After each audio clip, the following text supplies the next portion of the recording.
There we go. And Women's Division 6 is underway, and it looked like a slightly ropey start there by Worcester W2, taking a bit of a bad first stroke, but they seem to have recovered from that.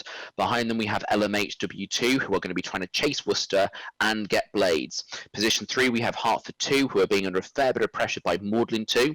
Magdalen 2 are going for Blades in this division, and Univ 3 in position 5 with a very good, excellent, fairly tight line. They'll be looking, I think, to probably row over today. We see behind them St Peter's 2. St Peter's being chased very hard by Teddy Hall and the Bucket Hats. Teddy Hall are on course for Blades. I think we do see indeed actually Cats at 8 and Christchurch at 9, with Christchurch going in for the kill on Cats, and I think that's a concession from Cats. So Christchurch have bumped Cats. That's a really, really exciting race, start to this race, absolutely. I think, as we can see now, just coming up, those top two crews have really, really pulled away from Hertford, who I imagine themselves under pressure from Magdalen just as we come into the shot there. And I believe they're going to bump there from Magdalen over Hertford. So a strong start for two of these crews.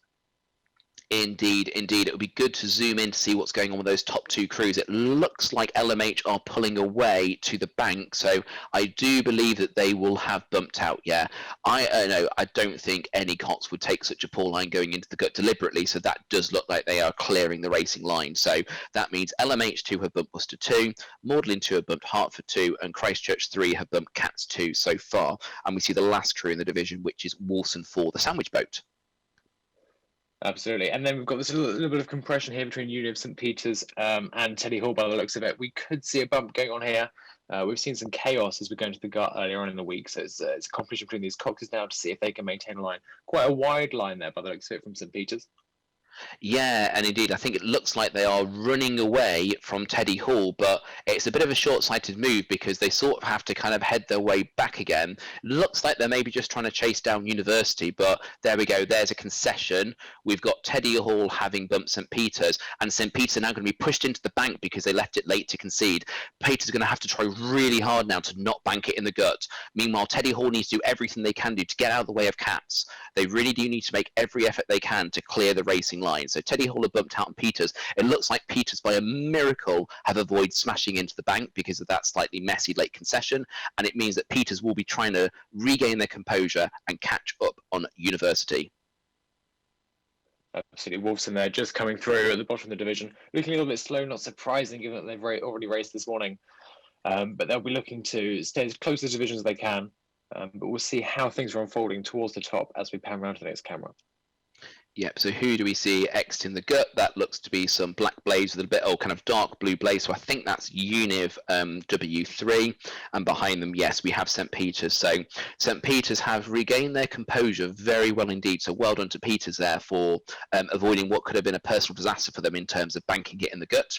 They're now down to maybe about 3/4 of a length, maybe to a length between them and Univ. If they keep their cool and keep their calm, a bump could happen long here along Greenbanks. Yeah, absolutely. Univ seem to be keeping their cool. They're looking fairly comfortable, even though they're under pressure from St. Peter's. So it's now always about finding that extra little bit of steam in the legs of the St. Peter's crew to see if they can close up that gap before Univ manage to make their escape.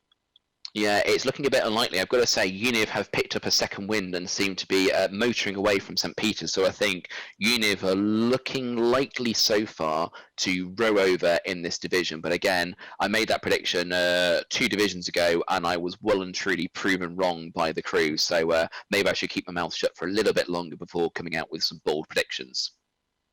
Never say never, Phil. Never say never. Very true. And I think the 2 crews that we see coming out, the last 2 crews, so that's St. Catherine's W2 have been bumped by Christchurch 3. Wilson W4 are quite a long way behind. So I think it's going to be pretty uneventful at the bottom of this division. And I think actually let's keep an eye on what's going on with Hertford, who are 3rd of this division.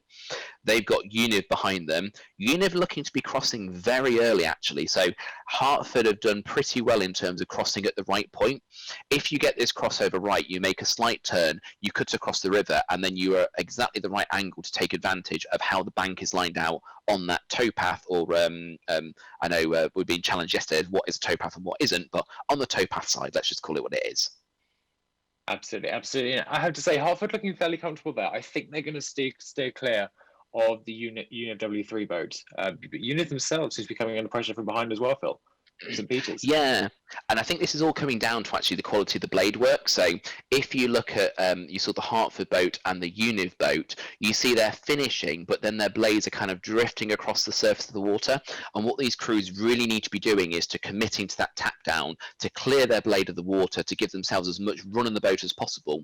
Whereas if you look at St. Peter's, actually, they're doing a much better job, besides maybe the 3 and 4 girls in that boat, but on the whole, a much better job of clearing of the water. That means for every stroke they're taking, they're getting a good few centimeters more out of that. So I think actually, if we keep panning right on camera 4, let's keep following St. Peter's and Univ up to the finish line on this, because I think if there's going to be one more bump, it could well be Peters and Univ, with Peters probably having quite the superior rowing stroke there. That's looking pretty tidy actually for Women's Division 6, and some clearly very tired crews.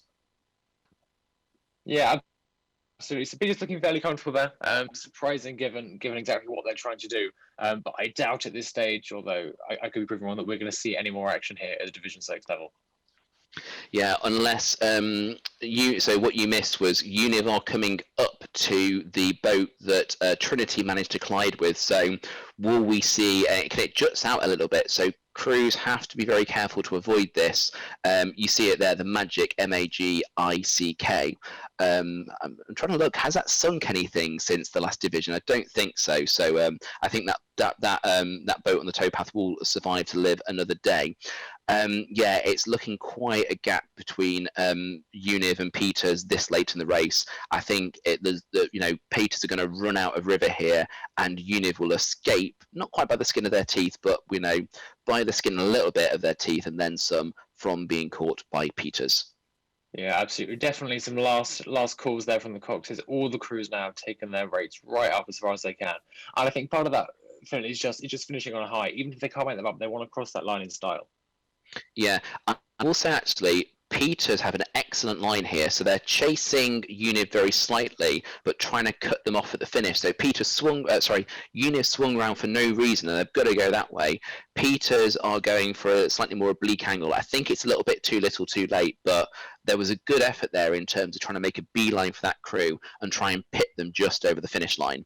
We've got 2 more crews left in this division, which are St. Cat's W2 and Wolfson W4. Do you reckon there's going to be a bump there, Ed? I don't think so. I think it's always difficult to tell from this angle when you're right behind the crew to judge the distances between them. But I think it's unlikely, especially given how tired the girls in Wolfson will be. Bar a disaster, I think both crews are safe in their positions for now.